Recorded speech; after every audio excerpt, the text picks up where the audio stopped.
Lamnamoonlek defeats Kongsuk by unanimous decision in an epic rematch to make it 1-1 and sets up a massively anticipated trilogy. We're recapping another fantastic night of Friday night fights, this time on Fighting with Friends.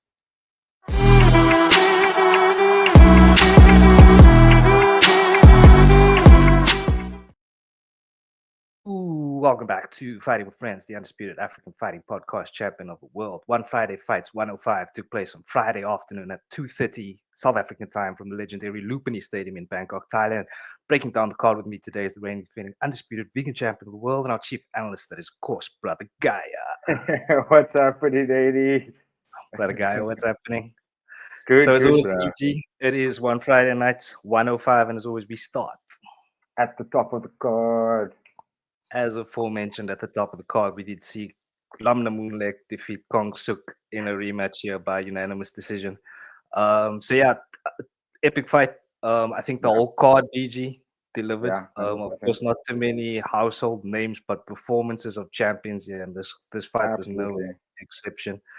So yeah, BG, tell us what you saw here. Was it the right decision? Because I mean, I was watching it, and like towards the end of the fight, Kongsuk was really pushing the pace on him. So Mm, mm. tell me what your thoughts are here, bro.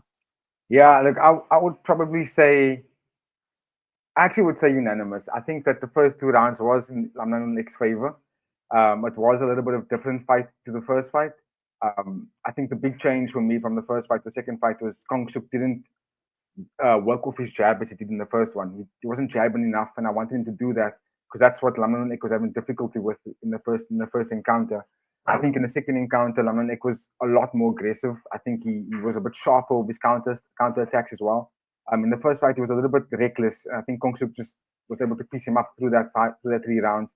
In this one, Lamnamoonlek was countering a lot better, but he was also pushing the pace, which is what was different. In the first fight, he wasn't pushing the pace. He was trying to fight predominantly off the counter, off the back foot, and I think he utilized that weapon quite nicely in this fight, which is what I thought was different. What Kongsuk did really well in the first fight was because he was fighting off the jab so frequently, it actually drew out Lamnamoonlek's best weapon, which was the step back left straight. Right in this fight, Kongsuk didn't do that, so it was almost he almost gave Lamnamoonlek the opportunity to utilize that weapon frequently and actually landed more often, kicking through the body as well, kicking to the calf. And then what we noticed, which is probably what you alluded to halfway through the second round, going into the third round, Kongsuk started utilizing hard body kicks, and he was closing the distance a little bit better. And you could see Lamnamoonlek was getting a little bit tired, and he was fighting a little bit more backwards in that second to third round. Um, Maybe a split decision would have been a more fair decision, split decision to Lamnamoonlek. But I did think he won the fight. I'm gonna be honest there. I did think he won the fight. I sets up a good trilogy for me because he did game plan differently. AD. He didn't just wait for Kongsuk to do what Kongsuk does, which is what happened in the first fight. Kongsuk was leading the dance. In this one, it wasn't so easy for Kongsuk to lead the dance, and I think that's because he wasn't utilizing his boxing the way I think he should have, because the boxing was really what set up all these combinations in that first fight, and I mean, they couldn't do anything about it. I think Kongsut was trying to almost, what was the word I'm looking for? Match Lamnamoonlek. Lamnamoonlek would throw a leg kick, and then Kongsut would throw a leg kick. Lamnamoonlek would throw a body kick, and Kongsut would throw a body kick. And I didn't like that. I didn't like what I was watching there. I was like, no, no, no. You can actually, you bigger, you taller, you actually a faster fighter than Lamnamoonlek. Lamnamoonlek's got a little bit more power for me. I think he hits harder than Kongsuk.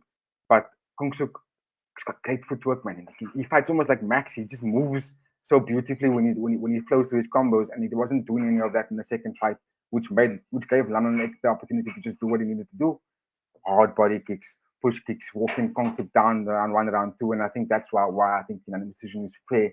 But now we got 1-1, and that means we get to see these two really powerful fighters go at it again. Yeah, and very much looking forward to that one. But just a comment there, Kongsuk, of course, as far as one championship experience goes, a lot Yes, more seasoned than yes, Lamnamoonlek in terms of the organization. yeah. So, do you think that that kind of speaks to the level of performance? Does that suggest that he should be doing better in his fights, or was Lamnamoonlek just too good in terms of skill level? Well, we have to give props to Lamnamoonlek firstly. People don't know. I'll spit to the bar for you right now. This man is a two-time champion outside of one championship, and he's actually got a bigger resume than Kongsuk's. Much Mm, bigger. He's older by 4 years. He's fought for 4 years longer. You know what I mean? And he's gone through multiple organizations and claimed belts in multiple organizations. So that's why people have to understand his first fight is Kongsuk, and his second fight is Kongsuk again. You know what I mean? They're feeding him someone who's really talented in Kongsuk because he's worthy of that. Lamnamoonlek isn't just a random fighter. You know what I mean? Come out to field or whatever the case may be. What to get 9-9 or to get bounce, how they say it. He's been fighting top class of athletes higher than Kongsuk outside of the organization. So I think if anything, the respect should be paid to Kongsuk because mm, he's taken on a champion here. You know what I mm, mean? mm, If Lamnamoonlek was a rando, he wouldn't be getting back to back main events in the Friday fight card. He'd be getting somewhere lower on the fight card. But instead he's fighting main events. So that must tell you where Lamnamoonlek stands. You know what I mean? mm, So I think mm, if anyone should get respect here, it should be Kongsuk for getting the respect because he's taken on someone who I think he should have lost to both fights. Based mm. off paper itself, he should be losing those fights, but he didn't. He only lost the second one. So if anyone should be getting the respect, it should be Kongsuk. Nicely done, BG. That is why BG is undefeated here at Fighting with Friends, keeping you up to date with the nitty gritty as far as the fighters' records go. But yeah, BG, not much else that we can say here. Like we said, it sets it up very nicely for the trilogy. So Yeah. super hyped for that one. Do you have any final thoughts here before we move? Yeah, I think just big ups to both these athletes for doing what they're doing. I think if the one championship is smart, they should actually make the next fight, the trilogy fight, should be a contact fight. And depending on how the performances go, either both of them get a $100,000 contract or the winner gets a $100,000 contract because Lamnon X Lamnon X resume is big enough for him to demand something like that, and Kongsuk has fought long enough to demand Mm, something like that. So I think that's what we should be seeing next. 100% agree there, BG. But if you disagree or agree, drop us a comment in the comment section. Please like the channel, like the video, and subscribe to the channel Fighting with Friends. But BG, we'll keep it moving into the co-main. And here we see Buyakiao defeat Jacob Polovsky by second round KO. Unfortunately, I didn't get to see this one, BG, so I'll give it straight to you here. Yeah, it's from minute one. It just looked like a mismatch to me. Like Jakub Polowski was just, or Poslowski was just not in the fight, dude. And he was trying some stuff, but Pacquiao, if people haven't seen this dude fight, like he's a killer. He's on this is now officially his fourth fight in a row that he's won, and the dude's a killer. The dude was the third fight, I think. He's an absolute killer. I'm a fan. I've always been a fan from when I was watching him. 23 years old. Yeah, that's now officially a 4 fight winning streak for him, and yeah, top dog, powerful. So what he did in this fight was, why I said it was a mismatch. Firstly, Pacquiao was significantly taller. It's not often that we see Thai fighters Mm, outsize their opponents. It's not something you see frequently. It's very rare, actually. So Pacquiao came in there much bigger, much taller, and I thought, oh, we're going to see a knockout here. And that's exactly what happened. Pacquiao just walked him down, walked Jakub down, did hard body kicks, and just setting up a lot of his shots. I think, no, the hard leg kicks is what set up the shot because you could see Jakub starting to switch stances quite often in that first round because he couldn't take the kicks anymore. But by doing that, he was so heavily focusing on defending and not get the kick anymore. He wasn't throwing any offense forward, which basically gave Pacquiao the opportunity to do whatever he wanted. He could select his shots the way he wanted to. The dude was throwing stepping knees off jabs. I was like, yo, he's actually schooling Jakub here. mm, And then towards the end of that first round, he landed I think it was a left hook, which got Jakub just seeing stars. He didn't drop him, but it got him seeing stars. And then they went into the second round, and then Jakub again, Pacquiao landed I think it was a left or it was a right hook, which set up his stepping knee, and then ultimately folded Jakub. That knee just folded him, and then he went down, couldn't make the 8 count, and the 10 count, excuse me, and then ultimately it gave Jakub the knockout win. Just beautiful setup, but I do personally feel like it was a mismatch. Well, it didn't seem like it was an even fight from the first minute. Jakub looked smaller, he looked timid, he looked a little bit like he was seeing, the occasion was a bit too big for him. It was like, oh my word, this lights was a bit too massive because he wasn't his eyes didn't show me as a fighter that was in the fight. The eyes was almost like I need to survive and not really, I just need to make it out of this fight without really taking a lot of damage. It didn't look like someone that was like, I'm gonna fight back this bully. It was more like I just don't want to get hit by this dude. And yeah, I think that's what set up the unfortunate loss for him. But in terms of Koyakia's performance, 4-fight win streak, 23 years old, fighting 140 pounds. That means he's basically a fight in featherweight division. I don't know, one championship. Maybe we should give this guy a bit of a bigger opponent, someone stronger, someone that is maybe in the organization already. I mean, look there on the record. Petwick Chet is a very common name. I mean, he fights quite frequently in one championship Friday fight card. Sometimes fights in the 130 in the fight night cards as well.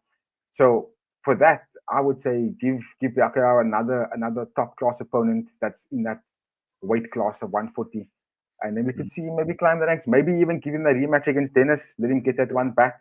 That would be a fantastic fight. If they don't want to give him someone that's higher ranked or higher considered in terms of their contract situation. But in a nutshell, I would love to see him fight again. He's just a phenomenal fighter for me. Yeah, man. I mean, look at the man's record. Some really recognizable names here. Stalwarts of the organization. So Exactly. yeah, fair play. But if we take it back to Jacob Poslawski, it was his Yes. debut on championship.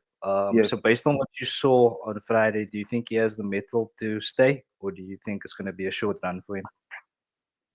He's 22 years old, so I expect that the jitters to disappear as he progresses. I mean, 22 debut. You can't like I said, I didn't even know it was his debut until you mentioned it now. So what I was reading was actually because I watched the whole fight card without the sound, so I didn't hear any of the information that was given about this athlete. So basically what I was seeing was speaks what you say now. It did look like he was making a debut because his eyes were just he was just shocked, man. Like he was just frightened, and I was like, oh, this boy looks like a fish out of water. Like he Yeah. doesn't want to be in there, and now it makes sense as you said because his debut. I was like, okay, now I can understand why he looked so scared.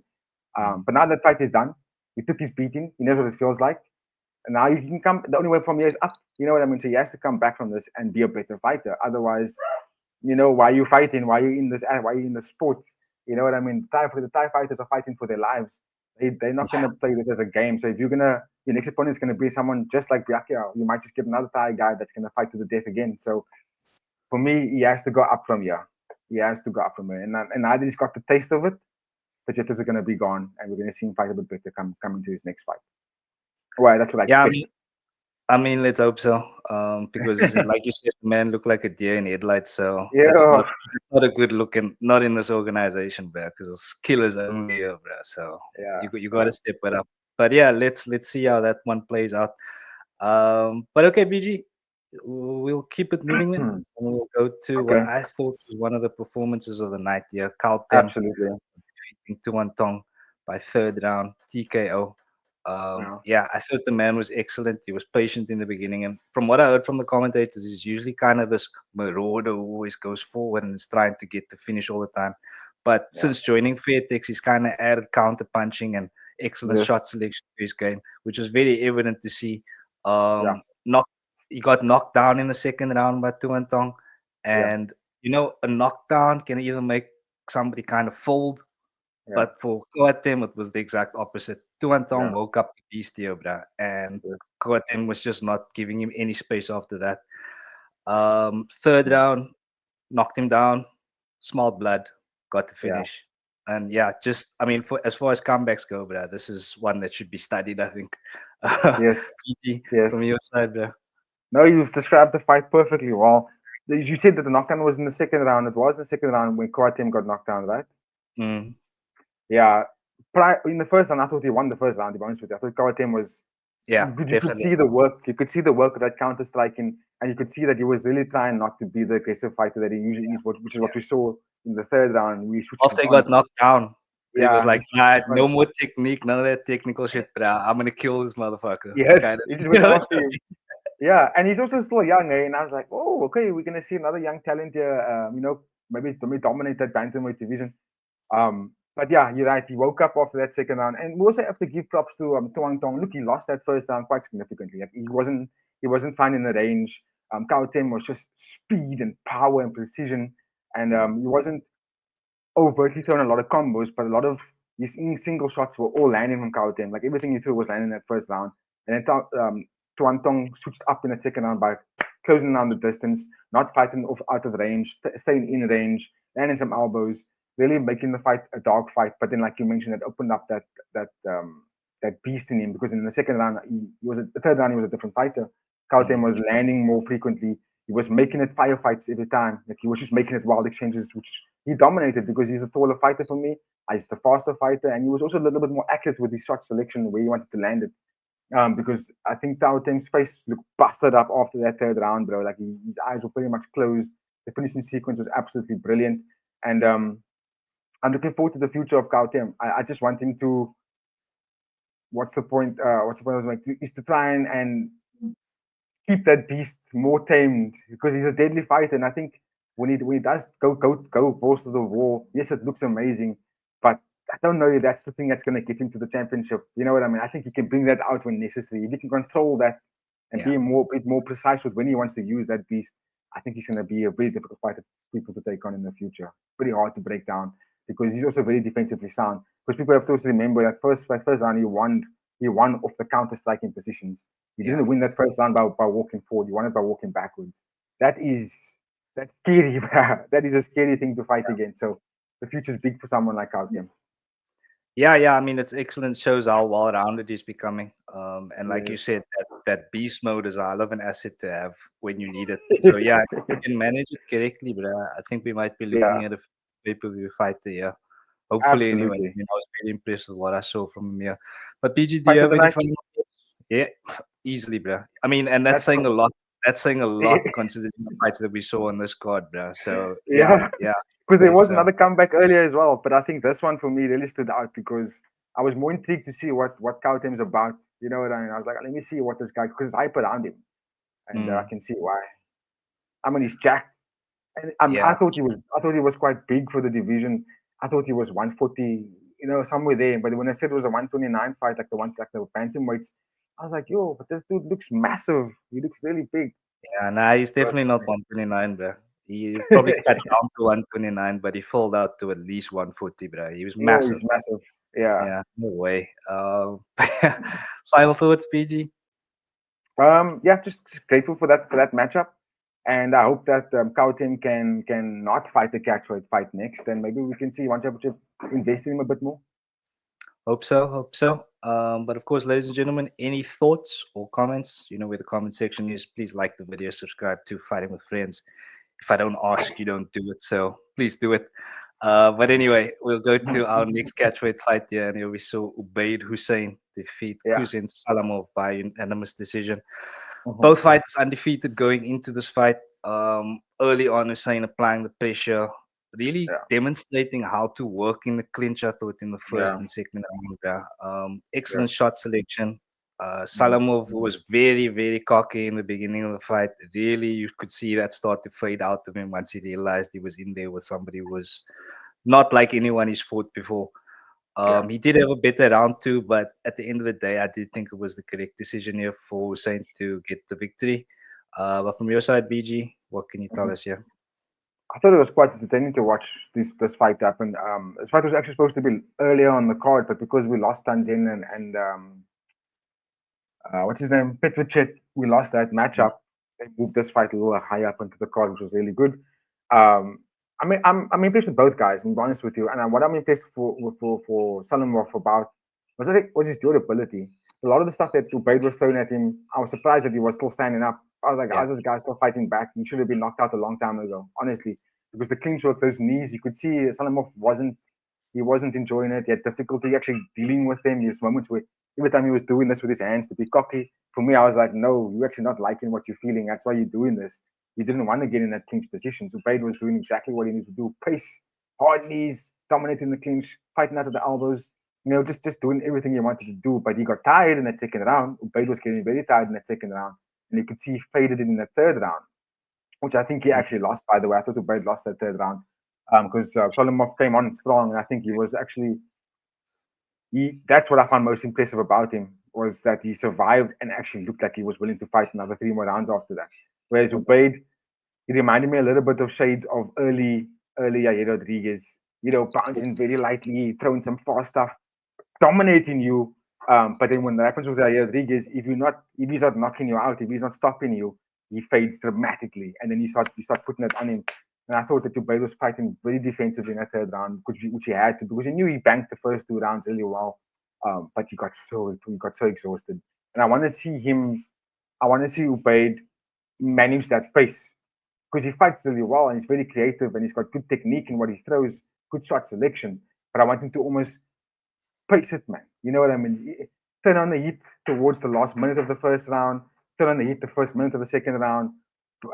Cruise the second half of the second round, and then bank that third round. Maybe even close the show with the third round. You know, then you empty the tank in the third round. You only got 3 rounds. You know what I mean? But he just went balls to the wall round 1 and 2, and then he faded dramatically in the third round. I didn't want to see that, but that's what we saw. But anyway, someone's had to go, and his didn't go. But kept his, and that was really wonderful. And I think the One Championship's going to really invest in both of these guys, to be honest with you. I think we're going to see more of them in the future. Yeah. Look, I was very impressed with it. And unlucky to Salamov, like you said, someone's had to go. And the correct decision at the end of the day for me. Yeah. So, any final words here, BG? Not much. They're just young athletes. I expect them to fight a little bit more before we start to see where their career is going to go. So yeah, for that we just have to hold the asterisks and be like, okay, cool. Let's see what these guys do next. Yeah, and speaking of young athletes, BG, we got to talk about my man Jara Chai, who defeated Pet Wangin here by first round knockout, Yeah. taking to the skies with a magical switch knee to get the first knockdown before channeling his inner Takeru Sagawa with a nasty push kick, which finished the fight here. Yeah. 17 years old, bruh, fighting Yeah. like that. Are you insane, BG? What can you tell us here, bruh? Again, we might have another Nabil in our hands here because he's also quite a tall fighter. I'm not mistaken, this is flyweight, and he towered over most 5'11" for flyweight. Like, let's just make sense of that for a second, right? Because your flyweight fighters are like your Tanzins, your Takeros, your Superlex, your Rod Tanks, Jacob Smiths. Those guys are not touching 5'11", right? They're all 5'7" max. So I think that Jadan Chai is going to definitely be a massive puzzle as he progresses. 17 years old, and he put on a performance like that, flying knees, good deep kicks, good straights, good footwork, good angling, cutting corners, just doing things at will. Yeah, the future is bright. The future is bright, and the PK Senchai guys are producing another future champion. Yeah, I believe another future champion. Yeah, and Sure. I know it's a big thing to say because he's only 17. It's his first fight we watched. But what he was showcasing to me is a blueprint of an athlete that can become very much unstoppable. So let's see. Let's see what comes from it, because that kind of performance is scary, right? But I'm gonna hold the phone a little bit more because I want to see what he looks like when he gets knocked down. When he takes a stiff jab, when he takes a kick to the stomach, how are you gonna fight back from that? At the moment, being 5'11" in the flyweight division, I think it's a problem. I think it's a massive problem. Yeah, I Absolutely, think no, I think absolutely. that's a problem. Yeah, look, I mean, you say future champion, and after a performance like that, it's very difficult to argue with that. But like we always say, bruh, adversity is the true kingmaker here, bruh. And you can only really tell be a champ once they've been tested in that way. But Yes. wow, shout out to the young man, bruh. Absolutely amazing. Yo. And yeah, I'm very much looking forward to his next fight. So yeah, keep a lookout for that one, ladies and gentlemen. Mhm. So yeah, BG, from here Yeah. until about early prelims, I didn't really see too much. So I'm gonna give it to you now, just to take the people Okay. through what you saw. I'll just be Yes. scrolling down as you run through the fights. Not a problem. Let's do that. So let's kick it off with Falakit versus Nwang Torani. And you're speaking about young prospects at 17 years old. Falakit is also 17 years old.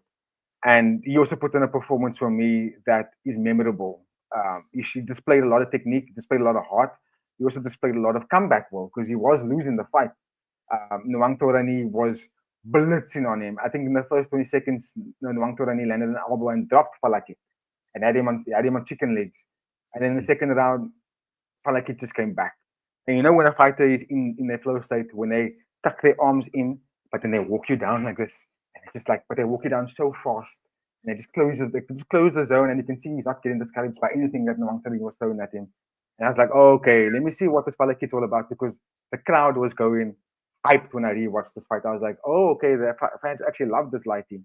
Again, not watching the sound the first time. Um, then yeah, Falakit just went in there in the second round. He was closing the distance. He was countering a lot of the stuff that Nwangtori was throwing at him. You landed a lot of elbows, a lot of tip kicks, and you could see that he was winning the fight when Nwangtori was uh, trying hard to clinch, but just clinch, right? Clinch, maybe do a takedown, He didn't Yeah. want to stay in the fight. He didn't want to throw anything anymore. He just wanted to every time felt like Desperation, it, yeah. you know what I mean? Every time felt like it closed him down, he just grabbed, and I could see his coaches in the corner were saying, grab, like hold him, hold him, Clinch. hold him, clinch him, because he couldn't counter fight like it anymore. He wasn't able to fight back. Nothing he was throwing. There was moments when they weren't in the clinch positions. Nwang Torani was leaning back and he was lifting up his leg the whole time to kind of just push kick away. And that's a sign for me. I was telling Tyler this last week.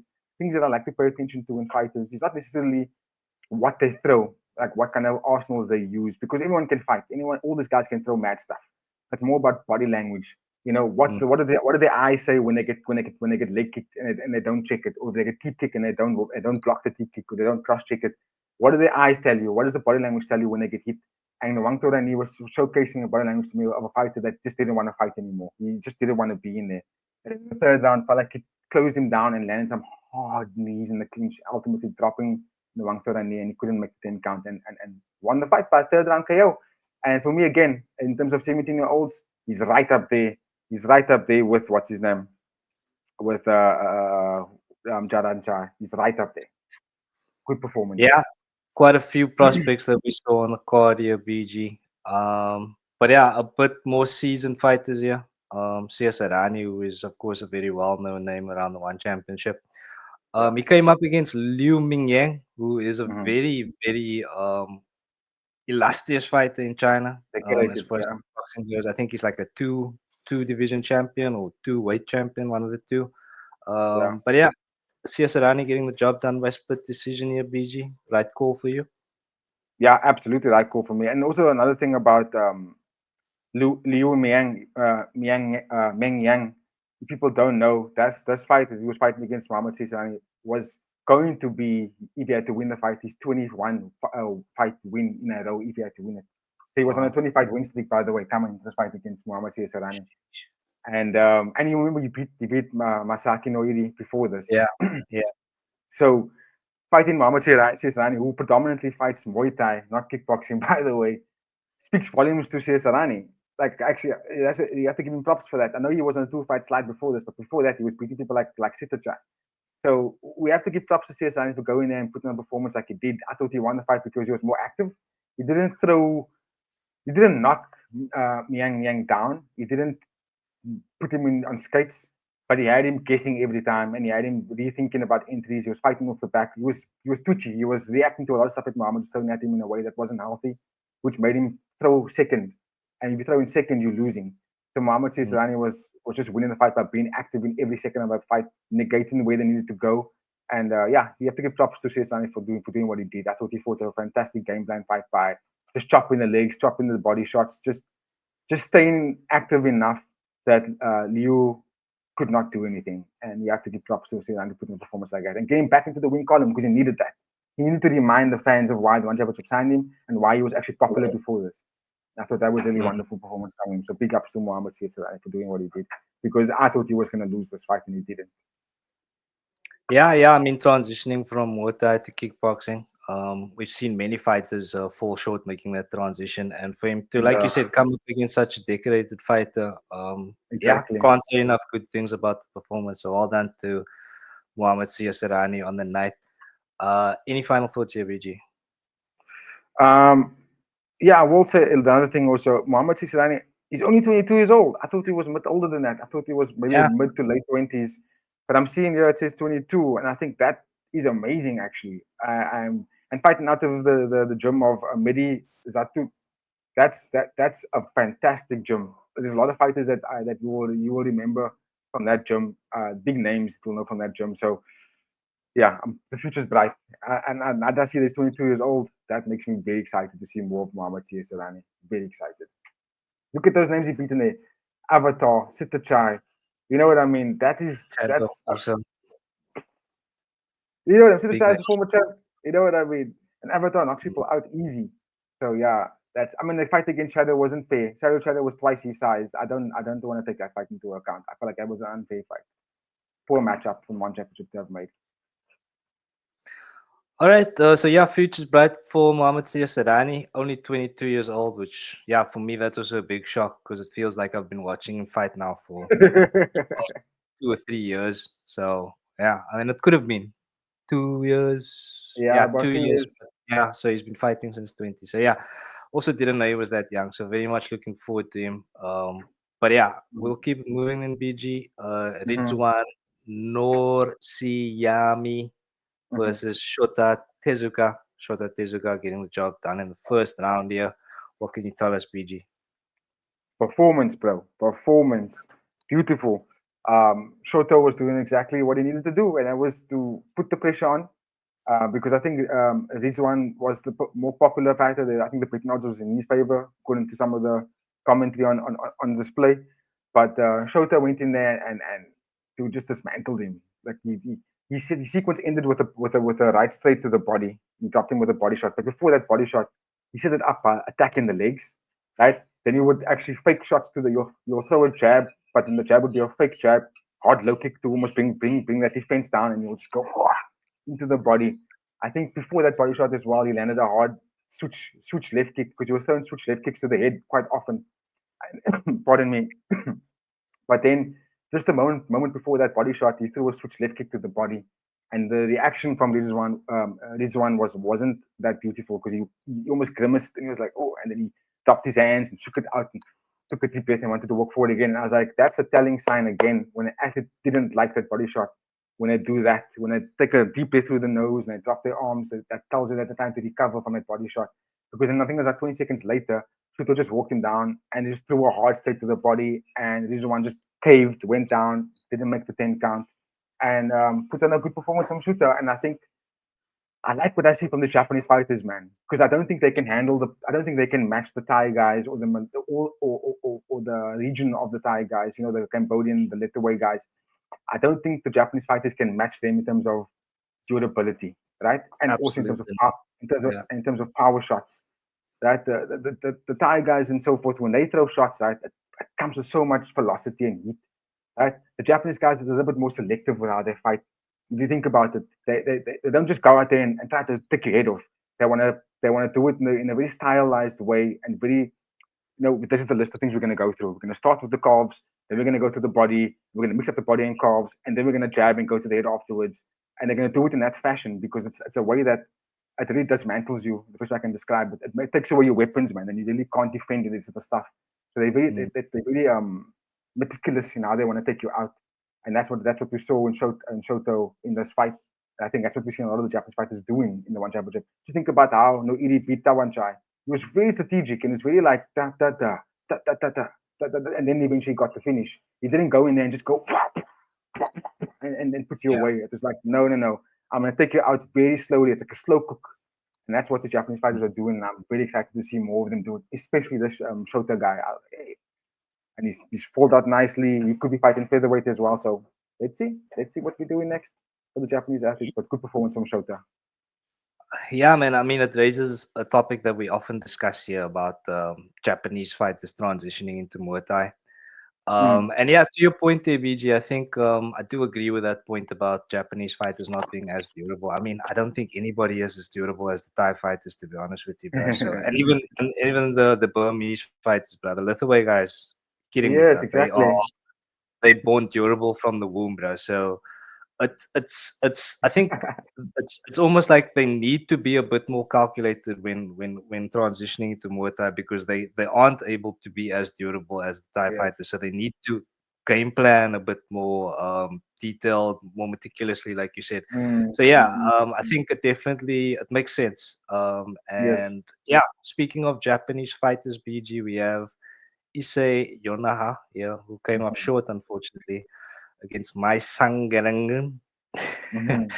My Sangan. By by unanimous decision.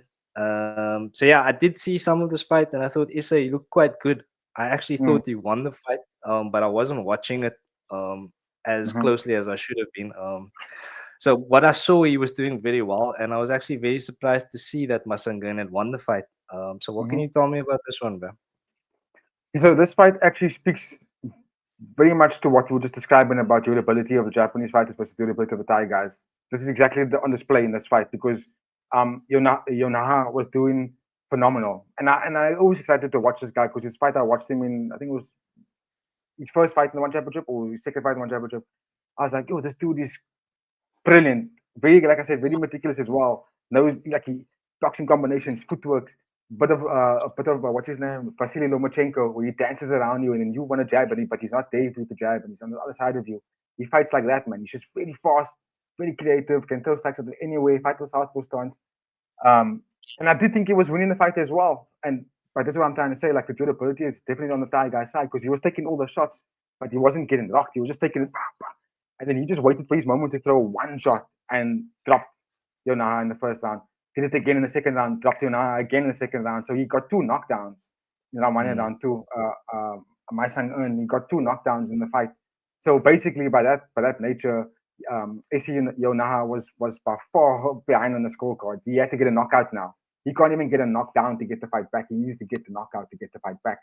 And one thing about Yonaha was that in his previous fight that I watched, his ability to come back from a knockdown is amazing. He recovers so quickly, and then he puts the pace on you again because that's what he was doing.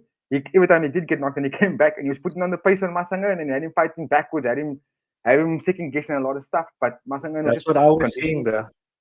Every time I Exactly, he looked was. up at the screen, that's what I was seeing. That's why I thought he must have won the fight if it went to decision. You know what I mean?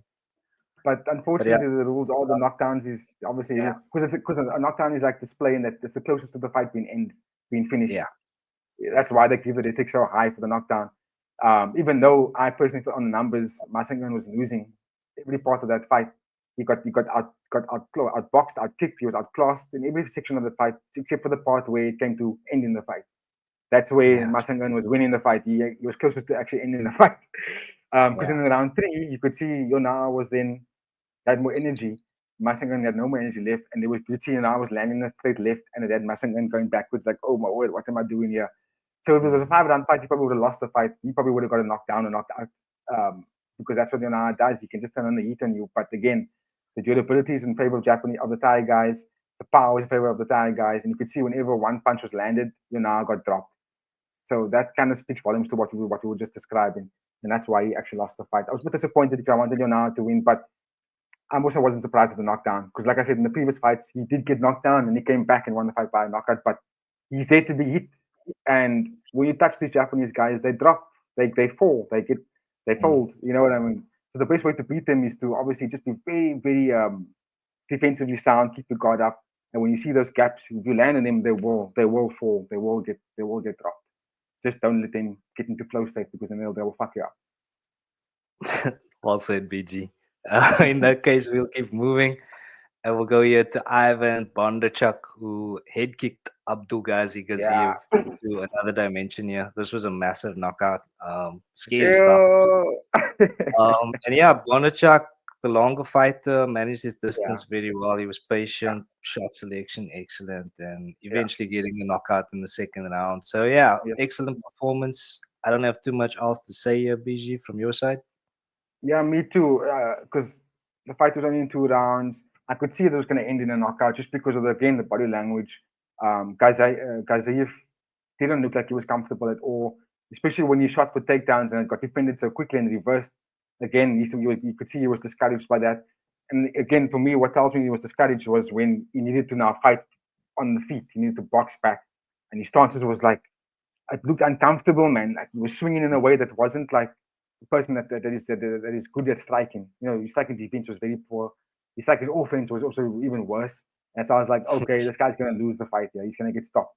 And I was surprised it was in the second round. I thought it was gonna happen in the first round because that high Yeah. kick landed in the first round as well, but it didn't finish him. And in the second round, he landed the high kick again and finished Kazayev. So yeah, again, not much I could really go off because I thought the fight was almost beginning of the end from the first minute already because Ivan was in there. He was in flow state from the beginning of the fight, bro. He looked like he was locked in and everything he wanted to throw was working. And yeah, big ups to Ivan. And this is featherweight division, and that's why I'm excited to watch the fight because as we know, the featherweight champ is Akbar. Akbar Abdullayev is the champion, and all of us seem to feel like he's unbeatable. So let's see. Let's see if Ivan can be a prospect in the future. Let's see if he can take down the current champion. Yeah, that of course does take Ivan to a 3 fight streak. So very well on his way to a potential title shot. But yeah, ladies and gentlemen, drop us a comment there. Let us know your thoughts.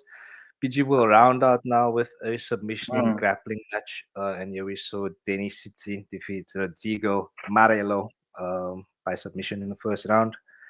So yeah, I didn't get to see this one unfortunately. I just joined for the Mm. bandit chap fight.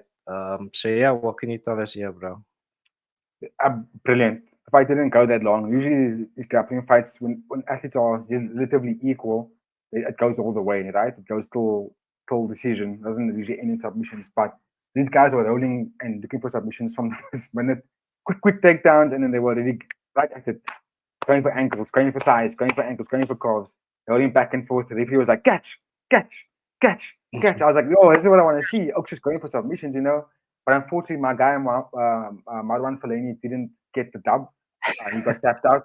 He was looking for the ankle lock first, but then he reversed it very, very quickly and he got the ankle lock. It was actually, they say ankle lock, but it was actually more of a leg extension kind of submission because you could see as soon as he rolled over, Marwan Fellaini was crying, bro. "Ah!" His leg was extended in the one way and he was going the opposite way. And I was like, no, this guy's leg's going to break. Tapped him out for cake and got the dub. And Denny looks good. Denny looks ruthless. Looks very ruthless. I just wish Mm. that what's the name? What's this guy's name? Was still in this competition.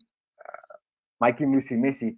Because bantamweight flyweight is the weight where Mikey was the dog. And yeah, I like the way Denny fight. He looks very ruthless. So I'm keen to see more of Denny. And unfortunately for Rodrigo, yeah, he's hype man, but which is unfortunate for him. So let's see. We're wishing him well to come back and put in another performance. But yeah, I think he just got caught by the stronger and better grappler in this one.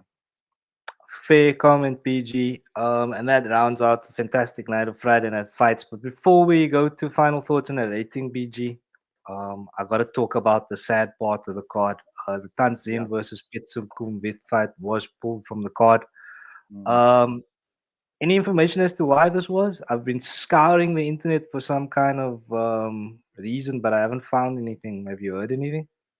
Me neither. I'm also been looking to see any articles coming out about it, but nothing in particular. My only guess could be possible hydration miss, possible bad weight cut between the two guys. One of the two maybe didn't just make the fight, and yeah, then and usually when this happens, it's normally when an athlete one of them didn't make the weight, one of them didn't make the hydration, and then they negotiate catch weight. And then when they can't negotiate the catch weight, then they just pull the fight because then it's too much Mm. hassle to bring in a replacement athlete. Then they just pull the fight from the card. Or someone could have gotten hurt before the time. In some cases, fighters don't make it because maybe they were hospitalized for some reason.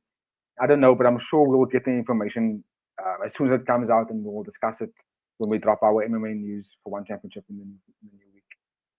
Absolutely. So keep a lookout for that one, ladies and gentlemen. But yeah, I would expect that the news should have came out on the day. You know what I mean? I Yeah, couldn't have been the only one hyped to see Tanzin return. So I think the absolutely. one championship owes the fans some kind of an explanation. So hopefully we'll get that and we can give you that on Tuesday in our media show. But PG, this has been another fantastic night of Friday Night Fight. So as always, we're going to go to some final thoughts and a Hmm. rating for the card, please, sir. I don't know if I gave a pre-fight rating for the fight card, but if I'm gonna go with the post-fight rating of the fight card, I'm gonna go with a solid 8. Mm, I wanted to bring it down just because we didn't get the tons in fight. That would have really rounded it up for me. But I think the performances in general did enough for me for them to get that 8 because it was really fantastic performances, good fights, exciting matchups, and yeah. So I'm quite impressed for what I saw there. So that definitely raises the bar for me. And in terms of performer of the night, gonna have to go between the two 17-year-olds, between Jada Chai and Falakit.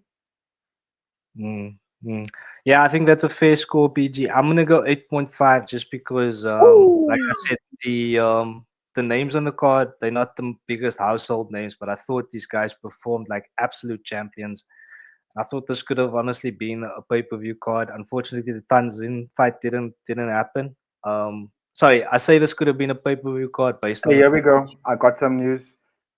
We Fight got some between breaking Petsukumbet news. and Tanzin is officially off. The title fight will be no fight. Tanzin withdrew because the doctor wouldn't let him fight due to his eyesight problems. Oh my Bang! goodness. Did say it could be Damn. a doctor situation. There we go. Nicely done there, BG, breaking the story for us here. But we might have some more details on that on our Tuesday media show. So keep a lookout for that one. But yeah, very, very happy with that. Thank you, BG. Glad we There got we some go. kind of explanation here. But yeah, ladies and gentlemen, if you have made it this far in the video, thank you for watching. Please don't forget to like, share, and subscribe to Fighting with Friends. But yeah, BG, we'll wrap it up there. So from myself and BG, BB, Jedi Knight, all of us here at Fighting with Friends, happy Easter, and we'll see you next time on Fighting with Friends.